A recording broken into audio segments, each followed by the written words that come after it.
এই বিষয় নিয়ে তিনি সেখানেই যেভাবে এটাকে একটা ভাষা, একটা জাতিগত যে আবেগ, সেটাকে তোলার চেষ্টা করলেন।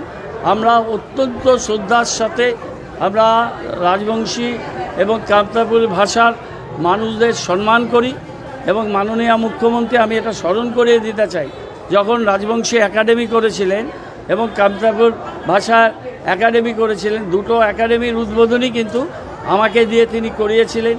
তার জায়গা আমরা চয়েস করে দিয়েছি।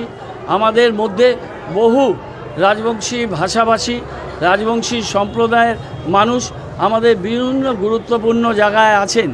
তাদের আমরা সম্মান করি, তাদের শ্রদ্ধা করি এবং একসাথে কাজ করি। এবং সবার জ্ঞাতার্থে জানাই, আমার বাড়িতে যতগুলো হাউস গার্ড সিকিউরিটি আছে 11 সাল থেকে এখন পর্যন্ত, তারা সবাই রাজবংশী সম্প্রদায়।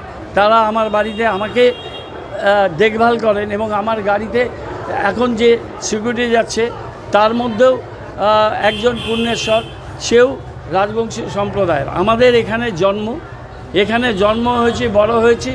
আমরা একসাথে আমাদের গ্রামীণ খেলায় অংশগ্রহণ করেছি, একসাথে চলেছি।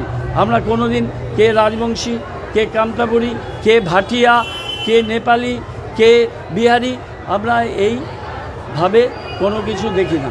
আর কর্পোরেশনের ভিতরের একটা বিষয়, যে বিষয়টা কর্পোরেশনের চেয়ারম্যানের এখতিয়ারাধীন, সেটাকে নিয়ে যেভাবে বিষয়টিকে নিয়ে যাওয়া হচ্ছে, আমি বলতে পারি যে এটা অত্যন্ত দুর্ভাগ্যজনক। আমি এই ব্যাপারে আমি প্রচণ্ড মর্মাহত। আমার জীবনে এই ধরনের ঘটনা ঘটেনি এবং কালকের টোটাল প্রসিডিংসটাই রেকর্ডেড আছে। সেই প্রসিডিংস রেকর্ডেড ভার্সান, অপোজিশন পার্টিও ছিল, প্রেস ছিল, মিডিয়া ছিল, তারা সবাই দেখেছে। এই সম্পর্কিত কোনো বিষয় কিছু আলোচিত হয়নি। সর্বোচ্চ সম্মান আছে আমাদের রাজবংশী ভাষাভাষী মানুষদের প্রতি, কামতাপুর ভাষা মানুষের প্রতি, অন্যান্য ভাষাভাষী মানুষদের প্রতি।